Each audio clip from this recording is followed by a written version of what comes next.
fair, I'm not surprised that gets flooded eventually with all the card advantages we've got going. And it's fine to just sit there and just, I'll get an extra card out of my ninja. I'll make sure my ninja hits. It seems to do a lot of work. And I'm not surprised by it being there, to be fair. Yeah, I think like you highlight there as well, especially in a ninja deck. When you are flooded late game, it's essentially a cycle land.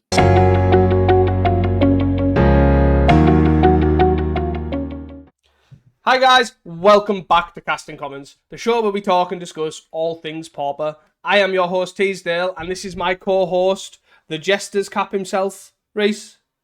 Hello. It's April Fool's Day as we're recording this. This is the Jester's Cap. But before we start, please do not forget to hit that like, subscribe, and follow button so you never miss an upload. It also helps the algorithm and us get exposure, which is a really great way to support us overall for absolutely free. And that's enough shilling out. What have you been up to this week, pal? So just some small amounts of stuff really. A lot of like building new decks in paper and some testing. I've built Vogels back up after not playing it in quite a while. And I've pulled together the stuff for Turbo Initiative as well. I thought that would be quite fun to give a run at FNM. And yeah, just looking forward to getting back to our regular Pauper FNMs, which start this coming Friday. So in like four days. Yeah, so should be good. Looking forward to that, and hopefully we get good turnouts, which we usually do for Pauper. Oh, sweet. What about yourself? Not a lot really. Just been brewing, to be honest. I recorded with Mississippi River in Legacy. That name just always gets me. But yeah, the highlight should be up already. It should be up in between recording and this going live. So, and it's just a highlight of the first game and things like that. The whole league has been on my Patreon for about since Thursday, I think. So, not too bad, and it was fun. I enjoyed it. I really did enjoy playing that deck. That deck was wild.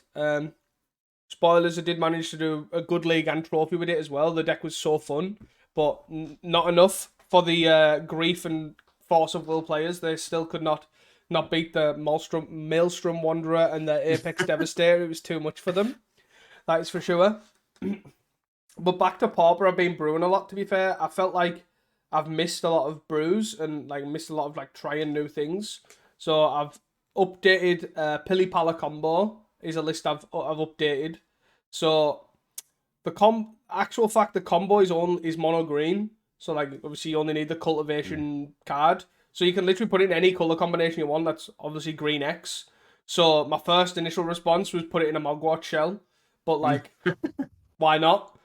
So I've got Mesmeric Fiend, Deadly Disputes, all that sort of good stuff to try and combo off, see how that goes. I've updated I think it's called Hanger Scrounger combo, the backup tappy, untappy dude. Yeah. So I've updated that. Hopefully gonna get a list that I'm happy with either of them soon and record with them pretty shortly. So I guess that's the only thing with brewing or like trying to make decks from the ground up. It takes a little bit longer to get to the actual recording stage because I need to see if it's okay or trash. So, but yeah, that's pretty much where I've been. I've played about a handful of tournament practices with those decks just to see if I can figure them out. But yeah. Yeah, it's sweet to see you like uploading the brew videos again. I think I just watched the red green control one. It definitely feels like there's a lot there with that deck. I think there was probably some cards in the list you would end up cutting. Yeah. Like the Tormenting Voice in particular just seemed like it was never needed. Yeah. Like you were always that flush on cards. Yeah, it was a strange one. But there was something there with that shell, definitely. Yeah. I think you're right. I looked at it and I'm like, well, all these black decks have like 7 or 8 Deadly Dispute effects in. Like 4 is not gonna be enough. Yeah. I was like, I need to have something in there that kind of gives me some sort of card advantage. And I felt like Reckless Impulse and Renge Resolve was like the go-to, but it doesn't really work with how expensive the deck was. So I was like, it has to be something, and I was like, it needs to be instant speed, so it couldn't be something like, I think is it Cathartic Reunion, that's discard draw or something like that, and I was like, it's Sorcery or something. I couldn't really remember, and I was thinking, I'll try Desperate Ravens, but I was like, no, me, every time I cast this card, I'll just discard the wrong card at random. And then I was like, I'll try Tormenting Voice, but then every time I played it, I was like, what is this point in this card? I think half the time, I think I end up discarding the other Tormentum Voice. It's like, what is the point in this card? But there was that. I know there was some games you had like 7 cards in Yeah. hand and drawn a Tormentum Voice. I'm just like, yeah, you don't need this at all. But yeah, it was pretty fun, and I was surprised by how much like it had quite a bit of legs. It was like sort of like a halfway between Fog and like a normal Scred control deck. It was quite cool. I enjoyed playing it. It reminded me quite a bit of the mono red Tron deck, but just on a sort of like more Ponzery style shell, I guess. Yeah. So yeah, it was definitely fun. And those sort of decks as well, like that league was just the first time I'd recorded that deck. Because, like, obviously the combo decks, like the Pilly-Pally and the Scrounger and stuff, you've got to sort of make sure the combo works, if you know what I mean. Or it has, well, like, a mid-rangey control deck, you just jam, do you know what I mean? Like, I went in there realising, makeshift munitions is not good in this deck. I was thinking, I can sort of loop Lembasses, but I was like, it never really gets to that point. But, you know, I learned that there in that league, and that's fine. Like, you can still have deck building there as well, brewing these things, and it definitely will be tweaked and probably recorded with again, for sure. Yeah, it'd be interesting to see an updated version. Deck was definitely fun, and was only made possible because of Avenging Hunter for sure. Avenging Hunter hard carries most control decks nowadays, unfortunately. Would you like to move on to some news? Yeah, go for it. So, obviously, if you have not listened to last week's episode, we had an amazing announcement. Casting Commons / West Coast Gamers are hosting an event on the 1st of June. The Battle of the Bolts will be hosted in our local area in the northwest of Cumbria with a £15 entry, a cut to top 8. The first player receives the Secret Layer Mount and Go, along with their pack per win, which is for everyone. There is also additional prizes in the top 8, including the Full Art Magic Fest Bolts. To buy, obviously, your ticket, if you are interested, is in the description below on the Ticket Tailor app. Keep your eyes peeled, obviously, on Twitter and also the Facebook event page and also this podcast for up-to-date information, because there will be all sorts of stuff that we will be looking at, doing extra prizes, extra giveaways, all sorts of different stuff there. So keep your eyes peeled and just generally buy your tickets, because it's going to be an awesome event. Yeah, it should be a good one. I think we've sold around a quarter of the tickets already, with a lot of people saying, "Oh, well, I'll be buying mine shortly." So it should be, pretty well attended, and we're fully committed to the bolt theme. So there's going to be some more bolts coming up as either giveaways or additional prizes or such things. Lucky for us, they have had bolt promos and bolt things coming out of Wizards' ears. They've reprinted it to death. So hopefully we have a lot of stuff to give away on that front. And also Bolt is very playable in Pauper.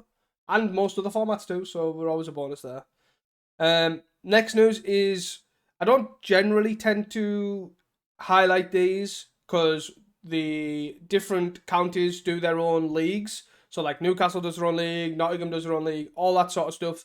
But the one thing I did want to shout out, which I will put in the description below, is that Nottingham Pauper League is over, but they all feed nationals to eventually potentially get a bye, I believe. I'm not 100% certain on that. You'll have to check with Dan or Pauper Dan on that front. But the one thing that I did want to highlight is that the amount of information gathering that Nottingham Pauper League did was absolutely incredible. If you check out the description, they've got all sorts. They've got like basically a full-blown write-up. They had 31 different pilots, 36 unique decks, like 490 games played. They had obviously the top 8, all that sort of stuff. They had a week-by-week breakdown. It was very, very intense, like a lot of data. And I believe the next league they're looking at doing, they're looking at tracking the deck archetype to the win-loss to potentially even show archetypes, win rates and loss rates to kind of delve into good matchups, bad matchups, is my understanding. Which I think is really, really great data to show, obviously, while you're hosting a whole league. So yeah, that was pretty cool and was basically worth the shout out. So thank you for getting in touch for showing us it. Yeah, I think just that having 31 different pilots playing Pauper as well is big. Obviously, these leagues are popping up all over. But yeah, it just shows how much Pauper is growing. Yeah. In the UK in particular. Yeah, and the leagues are interesting. They're very similar to the Pauper Italia leagues that feed Paupergeddon. They are very, like 16 minimum players, so many different legs spread over like 15, 16 weeks and all this sort of stuff. They are really interesting, but they are very intense, and it is good to see that us as a UK are picking up similar sort of structure to grow the communities all around. It's definitely sweet. Following on from that, obviously, if you are interested in any of the UK events like the winner boxes and all that sort of stuff, check out Pauper Dan, because they are retweeting the UK events like crazy. So keep an eye out for them. And yeah, our event is on there, so you see we've got the Pauper Dan seal of approval, so you know it is going to be a good one. And finally, do not forget to check out Kali on his Trophy Tuesdays, where obviously they feed back into their winning metagame that's in leagues and also the challenges. Kind of shows how it links up with us, which is quite nice to see.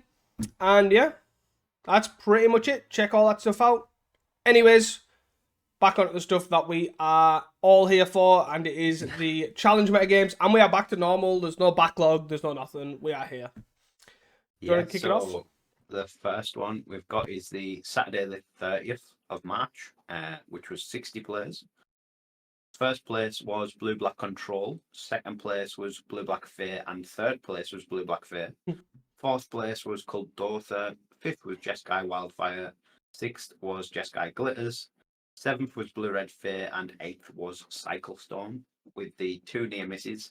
Ninth, Dredge, just missing out on the Dredge top 8. And 10th was another copy of Blue Black Fair. So yeah, obviously the Blue Black mid-range piles, or I guess even Blue X mid-range piles at this point, have made a big return in this challenge top 8. And Blue Red Fair is in particular one I was quite interested to look at.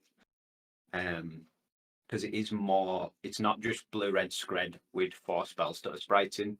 It's got the Ninja of the Deep Hours package as well as the Fairy Seer, which is pretty interesting to see. Something we don't often see. With Escape Tunnels as well, making another appearance in a Ninja deck. Yeah, I've seen a lot of people saying that the Escape Tunnel does surprise them when it comes to Fair decks. Like, it does a lot more than you think. You often do Fair, I'm not surprised. That gets flooded eventually with all the card advantages we've got going. And it's fine to just sit there and just... I'll get an extra card out of my Ninja. I'll make sure my Ninja hits.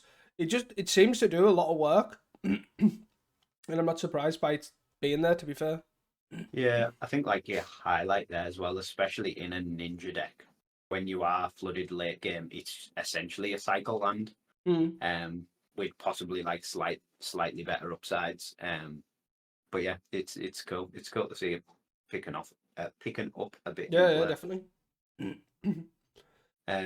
Cycle Storm making another top 8. It seems to be the combo deck of choice at the moment for just randomly getting copies into top 8s. I feel like at this point it's Tyrube though, right? From memory, I think it's the same pilot. It's just the guy's just clearly on a tear, or the person's clearly on a tear with Cycle Storm.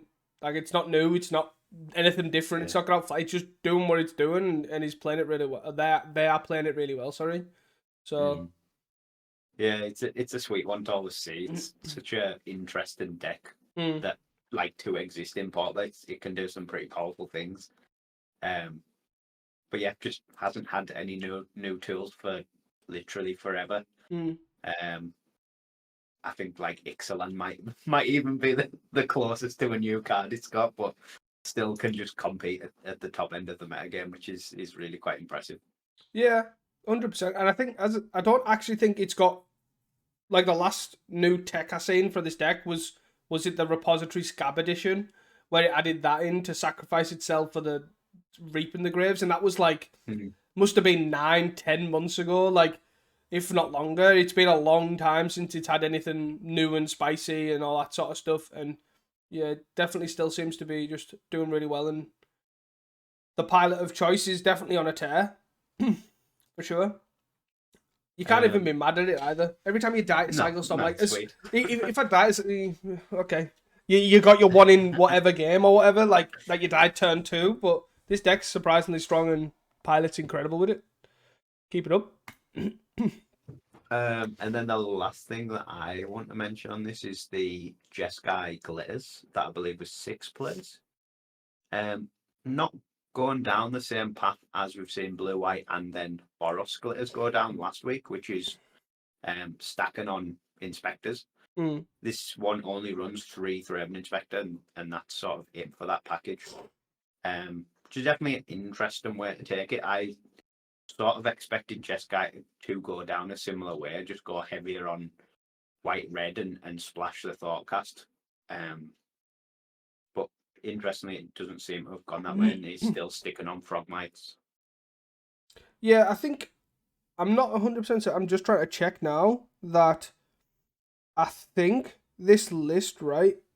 I think it's pretty similar to Walker's Pauper list, which is what I'm thinking. Which they've went out. They had 2 Thrabens, 1 Novice Inspector, but they ran Ardent Recruit, so it's not the same list. Yeah. Was my thought. I just remember seeing 3 Thrabens as Walker's kind of thing, and I was like, oh, I wonder if this is this, but it's not. But I do agree. Surprisingly enough, like I would have thought that they would have went further on the Inspectors. Yeah, I think it makes the most sense to me, and use it as blue for Thoughtcast. Yeah. I think obviously, as you've mentioned there as well, Walker's running 3 Inspectors plus 4 Ardent Recruits shows that the mana base can take a bunch of 1-pip white cards. Yeah. So yeah, but interesting. Obviously, has done really well to get 6th place. I just expected it to be a lot different than it is, because it is, like you say, sort of a few-month-old Pauper getting list at this point. There's not really anything particularly different. No, it's definitely it's even similar to lists when I was testing for the Northern Pauper, but it's not too far from there either. So, which is surprising. And then I guess I've got one more thing to touch on, which is the 9th place Dredge, that I had unfortunately forgotten about. But it's sort of a stock Dredge list, but is now trying 3 Rubble Belt Mavericks, which is a card from the Ravnica MKM set. Which a green for a 1/1, ETBs to fill 2, and you can exile it from your graveyard to put a counter on something. So just sort of a cheaper, like, Wayfinder card. Yeah. I think the card's interesting tweak. From I know Kirby's a big fan of this card in Dredge, and I think the one thing that I do like about it is that it gives you draw some sort of like ancient, especially in the Exhume piles.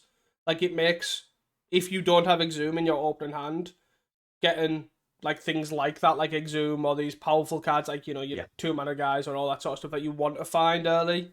It gives you that sort of, oh, well, actually I need this card, it's probably better to keep on top and then bin the other one. Yeah. Is fairly relevant, and having it's not, don't get me wrong, the other ability while it's in its graveyard's not gonna break the game, but it's not irrelevant as well. Yeah. Like, put a counter on something's not irrelevant, so it's pretty good.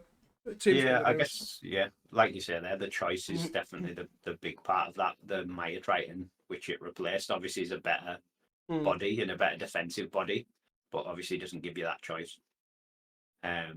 But yeah, as we'll see, the way these challenges are skewing at the moment is very much like mid-range focus. So maybe having the choice more than having the defensive body is more important. Yeah. Hence why this is maybe done so well, and why Dredge in general has done quite well this weekend. Definitely can agree with that. I do also like the kind of in the middle as well, the sort of original Dredge of 16 lands to the Pro Bowl list with 12 lands, and I like how these have kind of went in the middle. Like 12's a bit excessive. Like, I need more lands than that, but I don't need quite 16. But I do quite like the lowering down on the tap lands. Like, having that speed is definitely what sort of gives you the sort of edge, I think.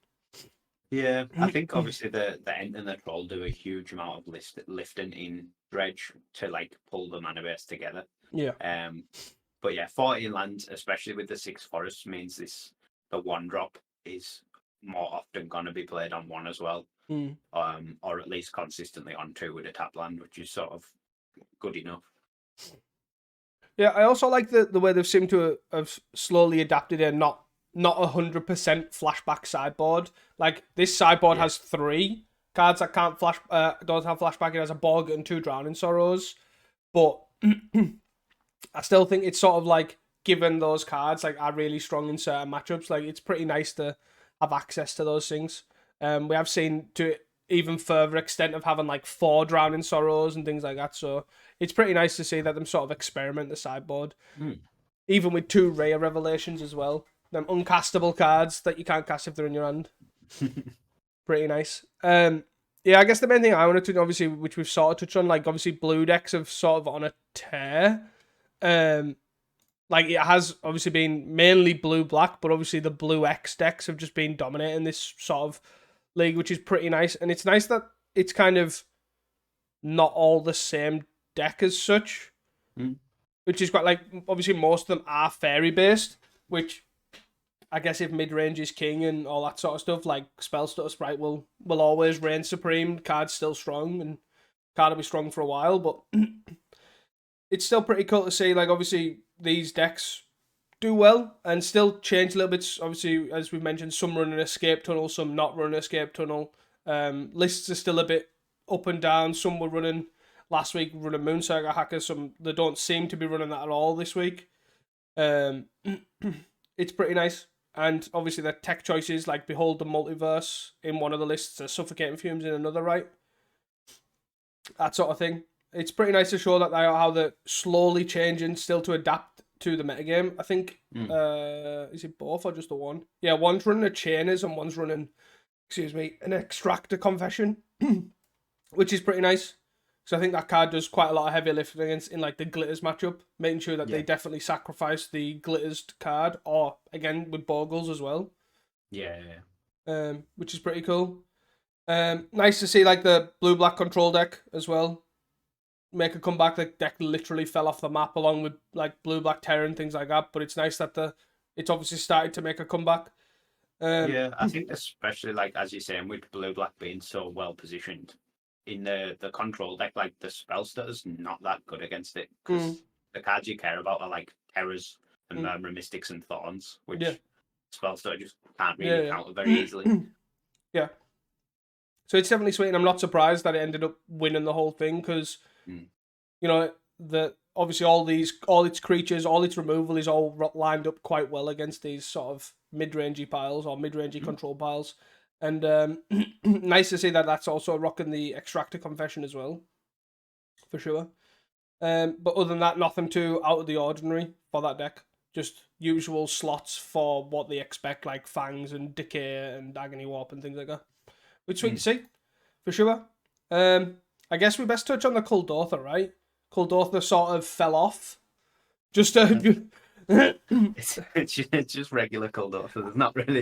There's not much changed. It's there. Yeah, it's there more than it's changed. But I guess it's got like electricity in the side as opposed to thingy-mobby, end the festivities. The ends are in the main. Exactly, you know, like that's about as exciting as it's getting. Kuldotha still is good. It's having a hard time of late getting up there, but yeah, it's obviously still got that power. If you draw well, you can still just beat basically any day. Yeah. But yeah, a bunch of blue Fae is probably not where it wants to be. Still managed to obviously end up sneaking in there with the top 8. Obviously, top 4 is still pretty good going. Definitely prepared. Its sideboard's definitely changed to prepare for Glitters, obviously with the Force Smash and 2 Gorilla Shaman along with the other things. While also, interestingly enough, I guess, not its main focus, I guess, if the flex slots aren't Seal of Fire and seem to be more like Reckless Impulses looking at this. And a Fire Blast, which I guess is fine if you're not expecting as much Glitters. But yeah, anyways, sweet to see it obviously still shown. And this is, like, I think I would like to see it a bit more represented than obviously it is because it's been non-existent for a while with 1 top 8 now. But yeah, definitely nice to see that, to show me that like the deck isn't dead. It's still around, it's still kicking. I actually don't even remember the last time I versed in a league, to be honest. I'm not going to lie. It's been a little bit refreshing, but still nice to see it anyways. Would you like to move on to the Sunday challenge? Or the Sunday 64, I should say. Yeah. So the Sunday the 31st of March, the 64 challenge. The spicy one. 70 players, which is always good to see. First place, once again, was Blue Black Control. Second place was Blue Black Terror. Third was Black White Pestilence. Fourth was Bogles. Fifth was Gardens. Sixth was Bogles. Seventh was Jeskai Glaze. And eighth was Dredge, getting in there this time. Woohoo! And then the two near misses. Ninth was Colgate, and 10th was Blue Black Fair. I guess my first comments on it again is just obviously Blue Black with Terror and Blue Black Terror. Both doing really well. Both like cutting creatures like quite a lot as well. Obviously the Blue Black control deck used to run a bunch of Thorns, which is now down to 2. And then the Blue Black Terror deck that Mogged came second with, there's only one Archaeologist and one Murmur Mystic, and then it's just the 4 Gurmags, 4 Terrors. So again, that trimming down on creatures as well is pretty interesting. Yeah, I think it is pretty. I like Mog's take on it as well. Like I'm a big fan of the inclusion of a crawl from the cellar. I think the card obviously sort of reduces the losses of bad flips on mental notes and thought scours and things like that. Really does help. The obviously random tricks of occasionally making your Gurmag Angler a 6/6 is always a bonus too.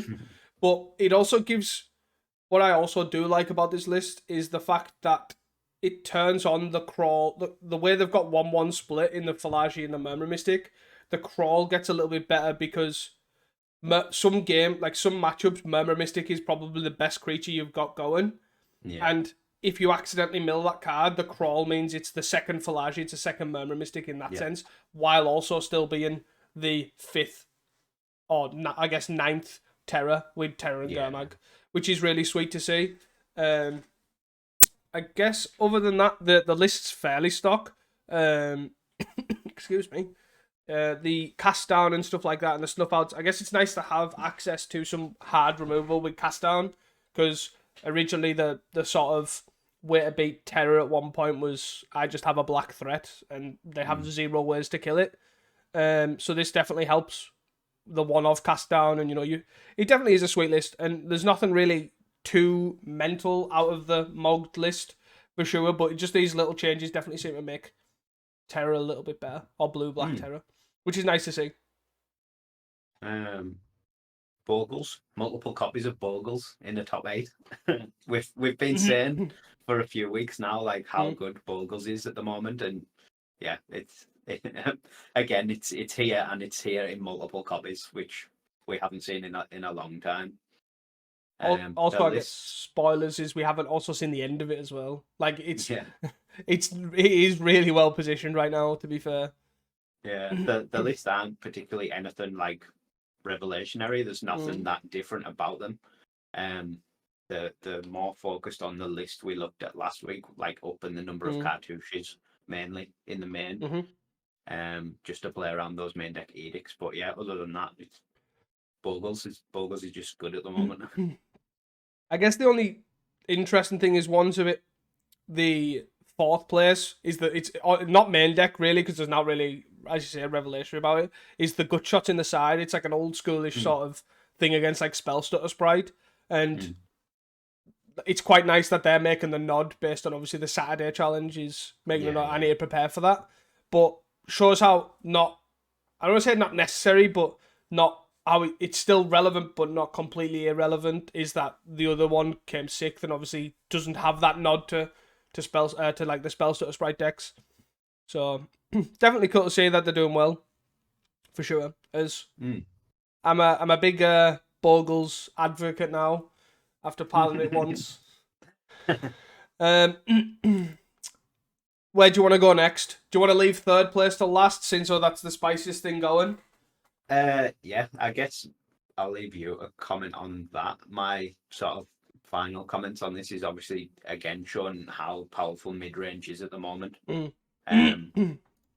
Yeah, and the Dredge getting into the top 8 likely has something to do with like just a sheer amount of mid-range decks. It's got time to set itself up.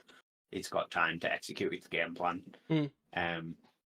Which is I think where it was really struggling like the past month is if everyone's playing Blue White Glaze, like the Dredge deck just doesn't have time to set itself up.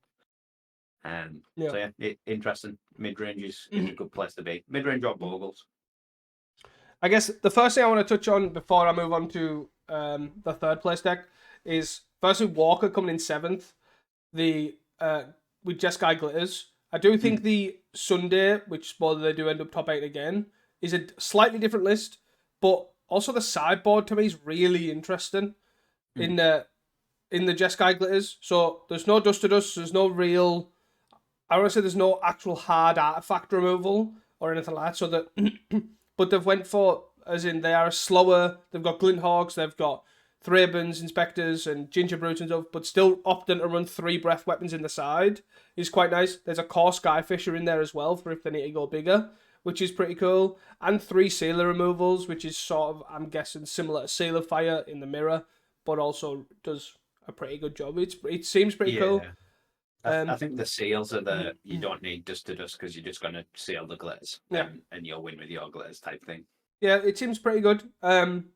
And seems very well thought out. Like a lot of these numbers look very optimized almost, apart from the 2-1 split of Inspectors. That's just more of a, whatever. Yeah.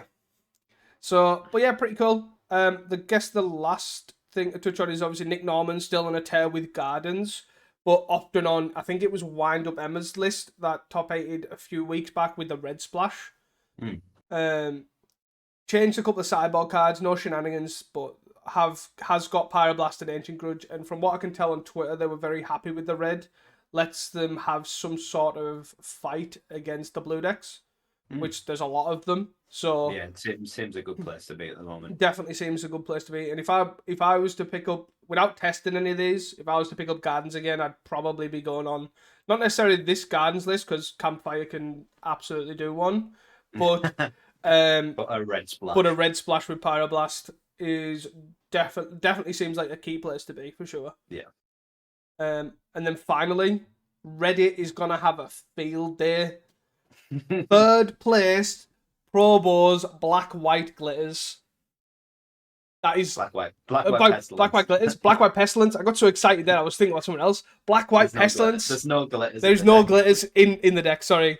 But Black White Pestilence. Yes, with 3 Pestilence in the main, 8 Inspectors, and 3 Guardian of Guild Pact. Along with 4 Candy Trail as well, with just to add in even more new cards. Yeah, this deck is definitely the Pestilence pile I want to be on. Am I dragging out all the pieces for this this week?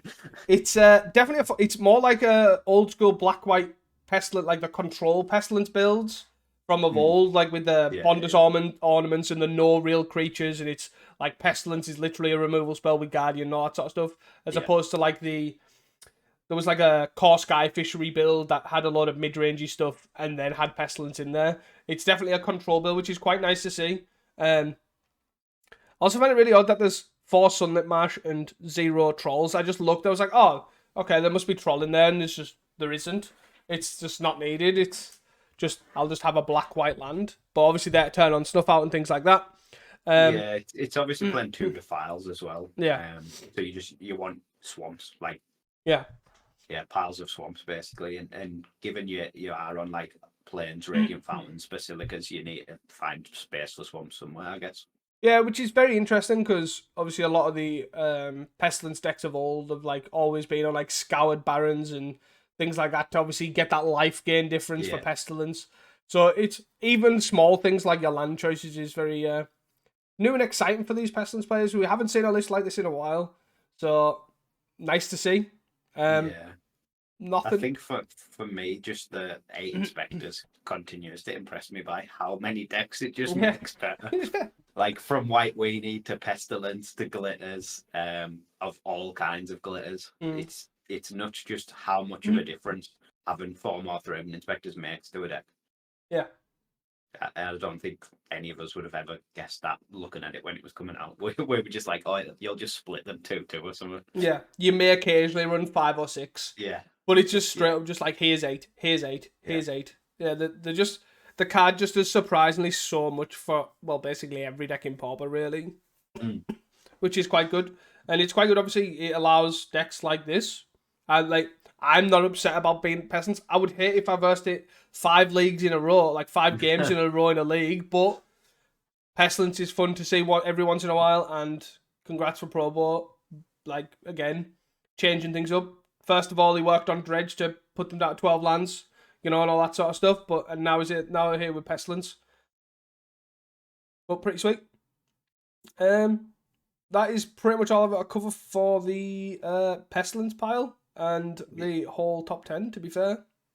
Yeah, moving on to the Sunday 32 top 8. Yes. Obviously also on Sunday the 31st of March. 56 players for this one. First place was Boros Glitters. Second place was Black Red Madness. Third was Corgates. Fourth was Blue White Glitters. Fifth was Bogles, but with Toadstool Admirer. Sixth was Jeskai Glitters. Seventh was Blue White Glitters.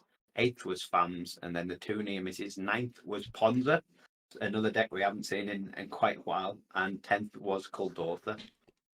I guess my immediate sort of reaction to this is that's a lot more glitters than we've seen in the other 2 challenges. I think both those had one copy of Jeskai in each one. But yeah, it is the 32 backup challenge, so we do tend to see a lot more aggressive decks being played. Hence the 4 glitters decks. So it's sort of atypical to what we normally see, but as expected from this challenge, I guess. Yeah, we seem to have sort of got this, like, aggro-y versus I'm not going to play the Sunday 64 and I'm going to play decks that beat these aggro decks kind of, like, mash off. And obviously we seem to be in that sort of rotating cycle where it's back to I'm going to play some aggro decks and seem to be doing well. Obviously we've had, apart from the Corgate and the Fams, right, you're basically on effectively some aggro decks in the top 8. Yeah, basically all aggro decks. So it's so strange. It always comes off as such a weird meta, like separate meta for this challenge in particular. Obviously just where it's placed makes it a bit odd, but every week it just surprises me by how odd it is compared to the other 2. Like you would think it's like from a different week. Yeah. It is very odd, and obviously, as I say, a lot of glitters. Only one being the Boros Glitters. And then the 6th was still Walker, right? With the yeah, it was, yeah. Jeskai. He has upped his inspectors to 4. And went 2 Skyfishes in the main. And yeah, obviously it's tweaked quite a bit from the previous list. But yeah, still sort of a similar approach, but it doesn't run the 2 mana, the impulse sorceries as card advantage. Which is quite a funny way to do, because literally both of these challenges are on the exact same day, half an hour apart. Yeah, it's like run 2 slightly different glitters in each one. Yeah. But you imagine if you're double queuing here and you forget which list you're on. You're like, I'm gonna thoughtcast here to try and find this card, to try and find my core Skyfisher to block my opponent's Glinthawk, and you're like, oh crap, I don't have core Skyfisher in this list. Yeah. That's the list on the other challenge. But definitely a big brain play. Yeah, I do not have the big brains for that. That's for sure. A deck that I quite like, I've always liked the look of, is Medvedev's Toadstool Bogles. And I think it's like, normally I would have said Toadstool is not very good at the moment because of all the blue-black mid-range piles. But in this particular challenge, it just looks really good. Yeah. Because everyone's on like aggro decks with glitters and stuff. The extra speed for Bogles, just having that turn 1 Bogle is so important. And although it's a slightly weaker Bogle when it's like blue-white glitters, or even like Jeskai and Boros, where the mana base is slower, so they can't just bolt it right away, like they need 3 mana to bolt it. It just makes so much sense. Yeah, I think the thing I do like about it, as you say, in this particular challenge is, even if they do have a kill spell, like these aggro decks do end up having, like, I don't know, sealer removal or what have you, or even a journey to nowhere or whatever. The fact that they have to pay 2 extra mana for that probably will overall be better for you anyways, because they're not killing you, they're killing your guy, which you can easily suit up another one with these. Well, I think a lot of the time as well, in obviously this challenge in particular, the removal's gonna be a burn spell. So the ward just keeps it off long enough till the guy's bigger than the burn spell, and it's now irrelevant. I definitely wouldn't pick it up and just play the normal, like 64 or the Saturday challenge. But for this 32 challenge, it seemed like just a perfect call. Hence why he's top 8 with it. Yeah, I can definitely agree with that. Especially if you expect, as you say, expecting a lot of burn in even your metagame, like your local metagame. The speed of this is definitely something to consider.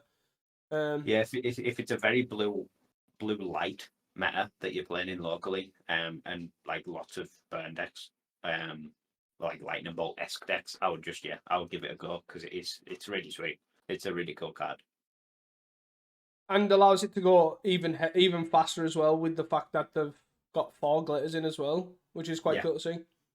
Most of them have been going from 0 to 2, so having full 4 means that they'll get out of bolt range a lot quicker. And obviously, if you're guaranteed almost to play a turn 1 player, you turn 2 all that glitters, or even sprawl into all that glitters, you're pretty much, they're going to be out of bolt range on the play or the draw. Yeah, exactly. Pretty nice to see. And I think after that, there's only the standard congrats to GN for top 8 as per usual. Top 8's one of the 3 challenges with FAMs. Usually with some strange combination of counterspells and a pretty standard BAMS deck at this point. Yeah, I guess nothing really too exciting in a aggressive based glitters fuel challenge. I imagine GN with FAMs double queuing as always is probably well positioned. Yeah, definitely. I would say I wouldn't recommend double queuing FAMs, but I also know how fast GN plays, so then yeah, that was pretty much as it goes. But the Ponza deck stands out as a bit of a weirdo for me. Like, is this a good meta for Ponza? I wouldn't have thought so, but it seems to have done really well. I guess it's maybe not good against what top 8 did, but it's good against the stuff that wants to beat the stuff that wants to kill the glitters, if that makes sense. It's very odd.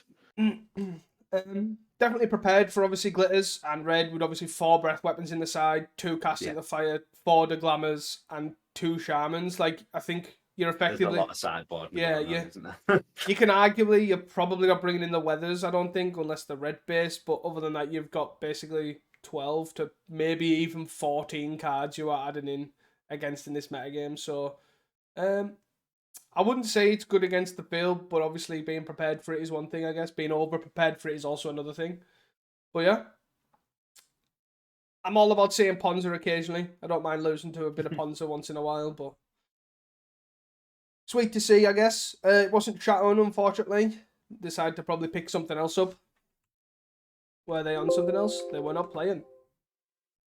So, and then I don't think there's anything else to cover, really. I think the Corgate deck was fairly stock, right? From what I've seen, there was nothing sort of surprising outside of the fact that the meta was just really weirdly skewed. But that's sort of something we have come to expect, unfortunately. Or fortunately, it does make for something a bit different, I guess. I don't think there was anything too exciting about the other blue-white glitters players either. The excuse me, 7th place was playing like the Las Vegas Chaos sort of pile with Phyrexian Walker.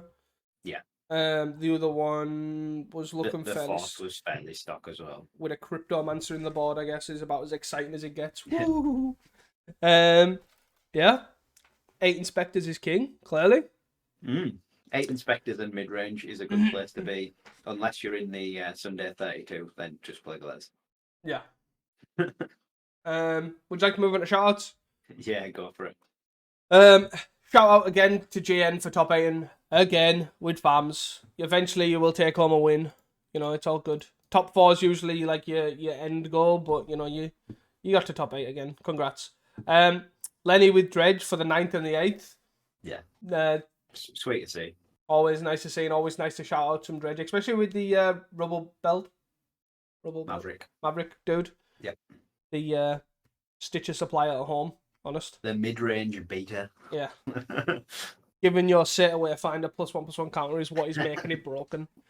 Shout out to Medvedev for the top 4 with the Toadstool Bogles. Sweet to see. As always, we do like you Medvedeving up lists, making them more aggressive.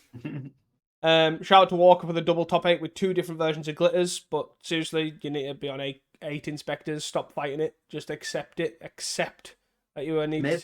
Maybe each challenge we see Walker in from now on, he'll just go up 1 inspector each challenge. So like the Saturday or the first challenge was the 3, then it was the 4. Next week he'll be on 5, then 6. And then he'll be like, hey, this inspector card's good, right? He'll get there in the end. Congrats to Nick Norm for the Red Splash Gardens that Wind Up Emma's been advocating, and it's obviously really well positioned. And it's also nice to see some innovation of gardens. Especially in gardens where it's sort of free-ish. It doesn't change that much. Like you see like numbers tweak, but it's always the same cards. To see like new cards going. Or old cards going that just haven't been in before is cool. It's sweet. Shout out to Weber, I guess, for rocking in some challenges with Kuldotha.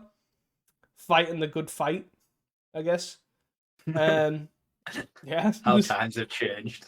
How times have changed, definitely. But at least they're not on Blue Black Fair, I guess. That's always a bonus. Anytime you're not on Blue Black Fair, we'll shout you out, Weber. That's the rule. And finally, well, I guess not final. Shout out to Kirby for the top 32 as well with Cat Cow Tortex. If you haven't seen that video on his channel, I recommend it because it is wild and Tortex is definitely a card. We were going to deep dive it, but neither of us know how it works. So yeah, I definitely recommend you watch Kirby's video. Just watch the video. It's easier to watch it. Just watch a 3-hour video than us trying to terribly explain it in 10 minutes. Is our recommendation. And after that, obviously, just shout out if we've missed any grinders. I've seen like Discover N and the likes in the top 10. So shout out to those. If we did not shout you out, excuse me, can't get rid of this cough. We'd like to move on to hot takes from last week. Yeah. My first one is one that I hope will come true next week because I was looking forward to it.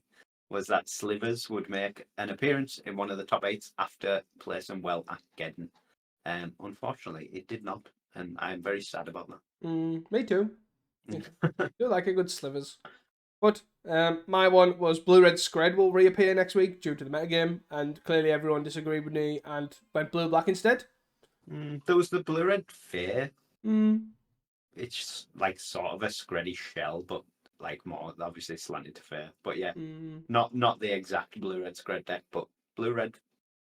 Yeah, it was control-y, Fair Screddy thing. It sort of reappeared, I guess. Close. It's close. Close enough. My last one from last week was that the meta will continue to be super varied at the top, which definitely seems to be. It was definitely a week for mid-range in the main 2 challenges. But still, yeah, like Bogles, Cycle Storm, Kuldotha all making appearances for the archetypes, and then yeah, the Sunday backup challenge was just wild. Yeah, so I guess we've definitely still got a lot of variety in Pauper. We can't really say this week wasn't varied when Blue Black Control won 2 challenges and Black White Pestilence was in a top 8. Like these decks have not really been around for the past 6-8 weeks plus if you include the Pestilence. So yeah, the metagame's definitely varied. Yeah, I think obviously the Blue-Red Fair as well is just something we've not seen in ages. So yeah, definitely a varied week. For sure. And my final one was Boros Glitters will become the more popular Glitters deck. By this, it's probably Jeskai Glitters, to be honest, based on the fact that there was 3, 1 in each challenge, I think. But still, it still does seem like Blue-White's the favourite overall, but it's getting a bit more varied, like for sure. I think obviously Jeskai Glitters picking up Blue-White Glitters and Boros Glitters all exist and are still very good and strong decks to play, and they all have the pros and cons. Yeah, I do definitely think it has shifted again now from just Blue-White. Like we had, obviously we started with Esper and then basically got set on Blue-White. Jeskai come out for Geddon, people were on that for a while, but then rotated back to just, all right, we're set on Blue-White.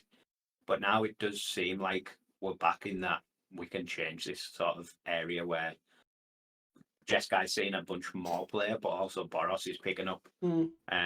So yeah, I think we are again in a period of change for the Glitters decks. But currently, it does seem like Blue White is still the most popular, but Give it time. Jeskai definitely did better this week. Mm. It's something nice to see as well. It's similar to it reminds me of when Swift Spear and Cold Oath was out, and there was like one of the best decks. It was there was very much different like versions of Cold Author, and it was different ways to take. And it's obviously we're talking bigger changes because they had different colors. Yeah, massively. But obviously, Cold Author had effectively like 2 to 3, or Red had like 3. You had 1-drops, you had the prowess versions, you had like different types of Cold Author. It was nice to see like you had to dive into which sort of lists they were playing and things like that. Yeah. But obviously, this one is a lot bigger because they had different colors for sure. But we'd like to move on to hot takes for next week. Yeah. My first one is that Glitters will continue to dominate the backup challenge. Obviously, yeah, we've seen a couple Glitters lists, or the 2 Jeskai Glitters lists in the 2 main challenges. In the top 10s, but nothing outside of that. But yeah, the backup challenge I think will continue to be a very weird place, and we'll probably see a lot of, I'll say, Boros Glitters next week. I hope so. I do prefer Boros Glitters. I don't know. It just makes it a bit different. I don't know. Maybe it's the new one. Maybe it's the new kid on the block that I like. I think you just have a weird love for Glinthawk. Yeah, that's probably right. I do actually. Now I think about it.